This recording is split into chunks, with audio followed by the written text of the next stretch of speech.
Bonjour à tous, bienvenue sur IQ Invest, la chaîne des investisseurs qualité et les entreprises de qualité. Et aujourd'hui, on se retrouve pour l'analyse de l'entreprise française que vous connaissez tous, Hermès. Pour commencer, comme d'habitude, petit disclaimer, je ne suis pas un professionnel de la finance, cette vidéo n'est donc pas un conseil en investissement, vous devez tous être entièrement responsables de vos investissements et faire vos propres recherches avant d'acheter ou non une entreprise. Ceci étant dit, cette vidéo, comme pour toutes mes analyses que vous pourrez retrouver sur ma chaîne, va se découper en 4 étapes. En premier point, nous allons voir la société Hermès, ses activités et quel est son business model. En deuxième point, l'analyse quantitative de la société. En troisième point, son analyse fondamentale. Et enfin, l'évaluation du prix de la société. Vous pourrez retrouver les 3 vidéos qui décrivent le processus d'analyse que j'ai fait sur la chaîne en bas dans la description et en haut à droite de la vidéo. Commençons donc par la société Hermès. Elle a pour ticker RMS, elle est cotée à la bourse de Paris, elle a une capitalisation de 209 milliards d'euros, c'est une société française qui est donc éligible au PEA, qui verse un dividende de 0,65% et qui est dans le secteur de la consommation discrétionnaire. Donc c'est-à-dire la consommation non essentielle à opposer donc avec le secteur de la consommation courante. C'est une société qui est très vieille puisque son histoire débute en 1837 avec l'ouverture du premier atelier Hermès à Paris, fondé par Thierry Hermès, artisan sellier harnacheur. En 1867, Thierry Hermès est récompensé à l'Exposition universelle de Paris pour ses réalisations. En 1900, Hermès crée le sac haut à courroie. En 1925, la première pièce de prêt-à-porter de la marque est créée, il s'agit d'un blouson de golf. En 1927, le premier bijou est créé, c'est le bracelet filet de sel. En 1937 a lieu la création du premier carré de soie, jeu des omnibus et dames blanches, donc les carrés de soie sont un des produits phares d'Hermès. En 1949, la création de la première cravate Hermès, un de ses produits phares également. En 1951, création du premier parfum Hermès, Eau d'Hermès. En 1956, un sac qui a été créé dans les années 30 et rebaptisé le Kelly en hommage à Grace Kelly. En 1967, la première collection de prêt-à-porter pour femmes est introduite. En 1984, le fameux sac Birkin est créé en hommage à Jane Birkin. En 1993, la société est introduite en bourse. En 2001 a lieu le lancement du premier site e-commerce d'Hermès aux États-Unis. En 2010, le lancement de la première collection de joaillerie et également la tentative de rachat par LVMH. Il faut savoir qu'à cette période, Bernard Arnault a essayé de racheter la société Hermès en rachetant des parts à certains membres de la famille, mais cette stratégie a été contrecarrée et finalement Bernard Arnault n'a jamais réussi à racheter Hermès. En 2015, Hermès s'associe avec Apple pour faire un partenariat sur les bracelets de l'Apple Watch. Et enfin en 2018, Hermès fait son entrée au CAC 40 puis au Stoxx 50 en 2021. Regardons maintenant la distribution des ventes par secteur. Donc on a 42% des ventes qui sont effectuées via la maroquinerie et la sellerie, 27% sur les vêtements et accessoires, 11% sur les autres métiers Hermès, 7% sur les soies et textiles, 4,5% sur l'horlogerie, 3,9% sur les parfums et beauté, et 2,6% sur d'autres produits. Au niveau de la répartition géographique, on voit qu'on a une très forte exposition à l'Asie, puisqu'elle représente 47% des ventes, les Amériques représentent 18,4%, l'Europe en excluant la France 13,2%, le Japon 9,5%, la France 9,2% et le reste du monde 1,8%. Hermès est une société qui est structurée autour de quelques marques, dont Hermès qui est sa marque principale et historique, mais elle possède également les cristalleries Saint-Louis qui produisent des objets en cristal, le bottier John Lobb qui produit des chaussures de luxe pour hommes, la société Puyforca qui est une société d'orfèvrerie, Métaphore qui est une société de tissus d'ameublement, Vérel de Belleval qui est une société de soierie basée à Lyon, et Bucol qui est une société qui produit des tissus d'exception.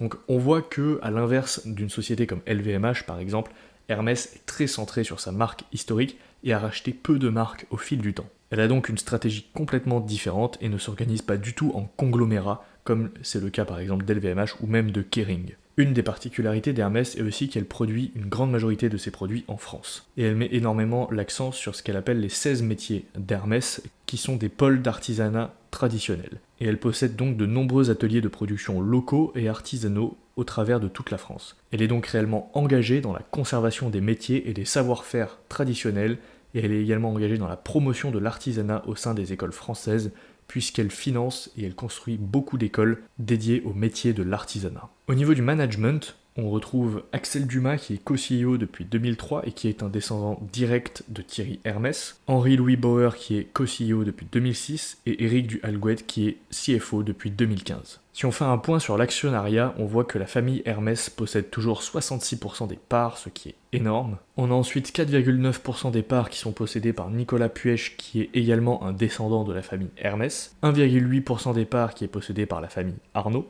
et le reste de la société qui est possédée par des institutionnels divers. Passons maintenant à l'analyse quantitative d'Hermès, et si vous n'avez pas suivi ma méthode d'analyse, je vous renvoie vers la vidéo que je vous mettrai en bas dans la description et en haut à droite. Commençons par étudier sa rentabilité.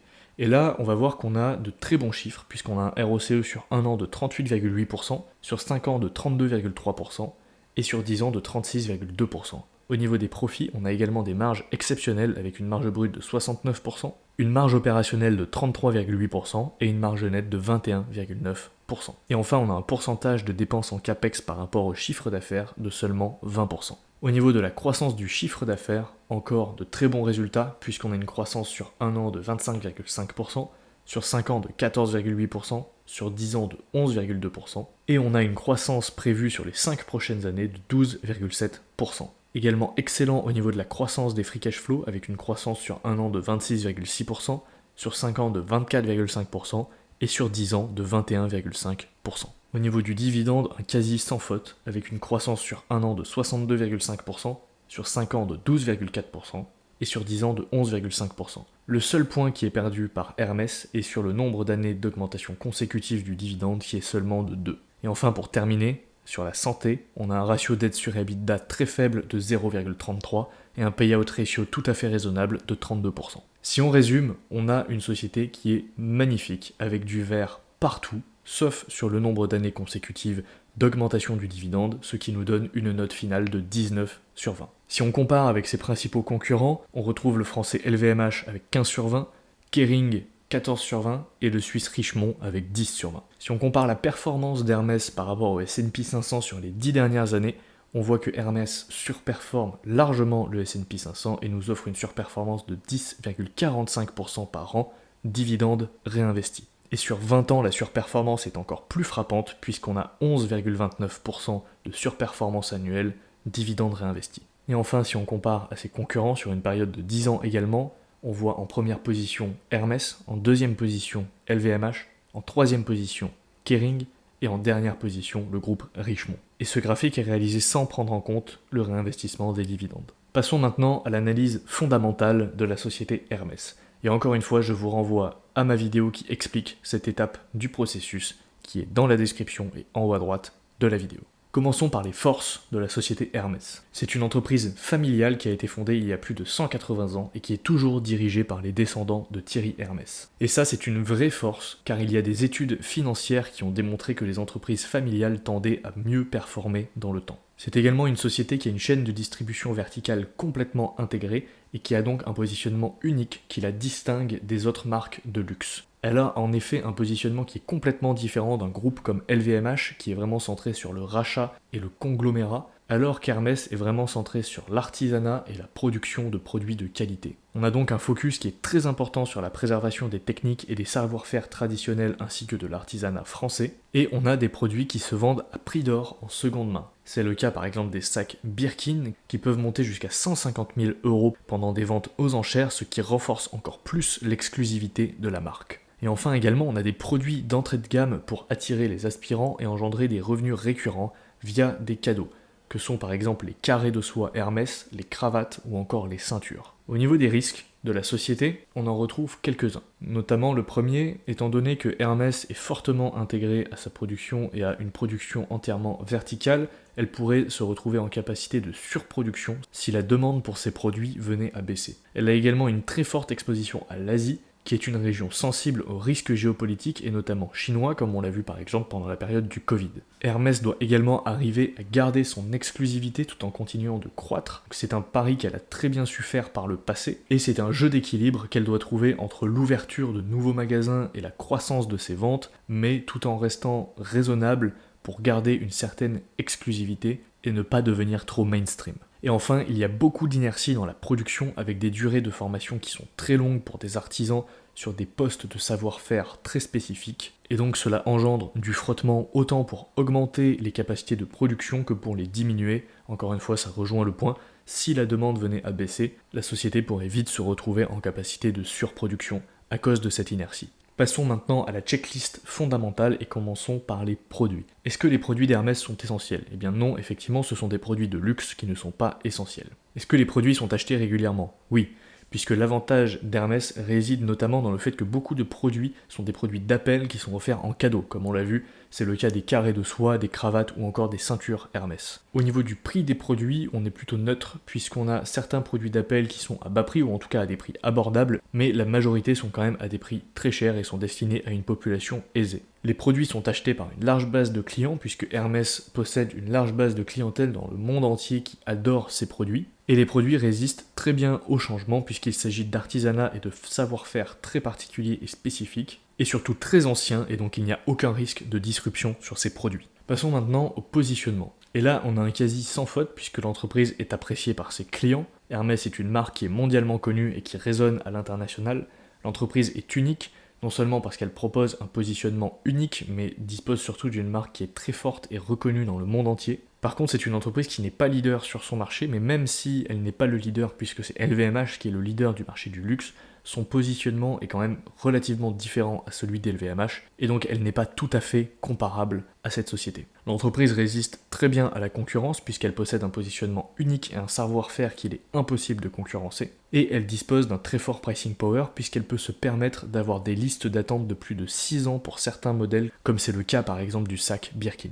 Concernant le management, ici on a un sans faute. L'entreprise est facile à diriger puisqu'il s'agit d'une entreprise qui vend des produits simples, sans dimension technologique et donc sans avoir besoin de fortes dépenses en R&D. L'entreprise a également une bonne allocation du capital puisque Morningstar lui attribue une note exemplaire. L'entreprise est focus sur la qualité de ses produits puisque Hermès est probablement la marque de luxe la plus soucieuse de la qualité de ses produits. Le management de l'entreprise est compétent puisque l'entreprise est parfaitement bien gérée comme en témoigne son bilan et ses chiffres qui sont excellents. Et enfin, le management est skin in the game puisque l'entreprise appartient toujours en majorité à la famille Hermès et que le CEO actuel de l'entreprise est un descendant direct de Thierry Hermès. Et enfin, pour terminer, l'entreprise possède une grande douve puisque Morningstar lui attribue une note de grande douve stable. C'est une entreprise qui opère par contre dans un secteur cyclique puisque non seulement le secteur du luxe est cyclique, mais en plus elle a une très forte exposition à l'Asie. Au niveau du potentiel de croissance, pour ma part j'ai mis neutre, car même si l'entreprise a encore un fort potentiel de croissance, notamment dans les marchés émergents,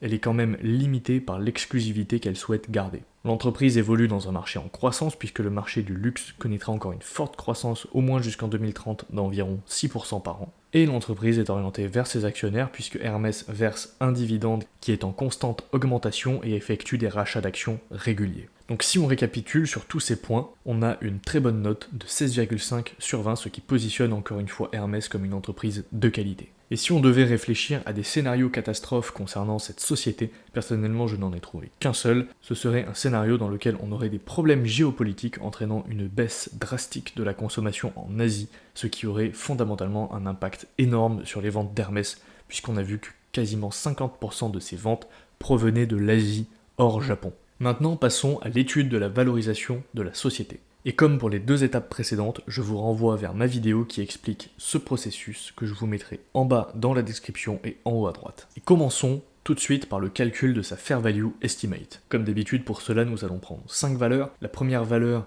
est fournie par une méthode de Discounted Cash Flow qui nous donne 898,22 €. Ensuite, le prix de Morningstar qui est de 1270 €, celui de Guru Focus qui est de 1900,66 €, celui de Refinitiv qui est de 1973,20 €, et enfin le prix de T-Pranks qui est de 1970,77 €. La moyenne de ces 5 prix, en appliquant un coefficient de 0,9 pour garder une marge de sécurité de 10%, nous donne une Fair Value Estimate de 1442,31 €. Et si on compare cette Fair Value Estimate par rapport au prix actuel de l'action, on voit que l'action est surévaluée aujourd'hui, puisqu'on a une différence de moins 35,4%, ce qui veut dire aujourd'hui que l'action est plus chère de 35% par rapport à la Fair Value Estimate que nous avons calculée. Si on regarde maintenant les différents PE, on peut commencer avec le PE de l'industrie qui est de 17,4. Ensuite, le PE historique de l'action Hermès sur les 10 dernières années qui est de 42,83, ce qui est très élevé et très supérieur au PE de l'industrie,